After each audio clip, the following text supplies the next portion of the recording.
today we're going to talk about a revolved wide leg forward fold. So it's a variation on a wide leg forward fold. If you have migraines or herniated discs or sciatica or low blood pressure, this pose is considered to be contraindicated for those conditions. So twists help you to kind of wring those internal organs, and so it helps with digestion, helps to detoxify the organs. So we're also going to get the benefit of a forward fold, right? So we're going to lengthen the backs of the legs.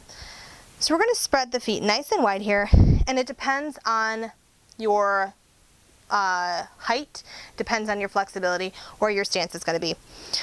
So we're going to lift the inner ankles, lifting. So I'm lifting here, this stays down, lifting here, engaging all through here, pressing that down into the mat. So we're lifting all the way up through all of the hip adductors, lifting all the way up into the pelvis. We're going to roll the shoulders down and back. So we've got hip abduction going on, right, because the legs are out, but they're straight. So all those other muscles are kind of stabilizing for us. Roll the shoulders down and back. Now we're going to keep the chest nice and open. Chest stays nice and open. Sorry guys, when I get enthused, I tend to talk fast. So we're going to inhale, and we're going to bend at the hip joint. So you can always put your hands here and then make sure that you're not just bending at the belly. We want to bring the hips down nice flat back. Now if you're a little tight, you can use some blocks. You could put them that way. You can put them this way. You could bring them down here.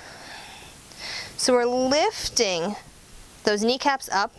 We're going to place the hand down. So I'm really active in my hand here. I'm not just dumping all of my weight into my wrist. My base is here. My hips are not going to turn. The hips are going to stay. Hand is pressing in, and we're going to rotate, reaching those fingers up.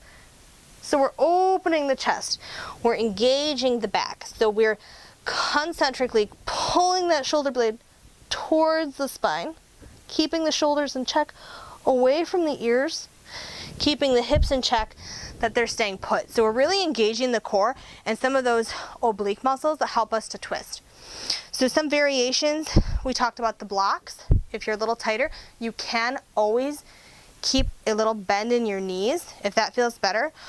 Some other modifications, you could use a block, and then you could just bring your hand to your hip and twist. You could even keep a bend in the knees, but you're still doing the pose. So you just want to meet your body where it's at, and make sure that you're working with what feels best for you at this time.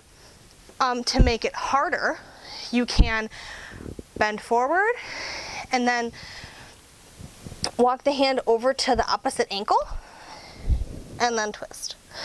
So some different ways to make it easier, make it harder. Really make sure you have a good base before you bend forward, and you're going to get a nice stretch in those hamstrings, maybe those calves, and the benefit of a twist in addition.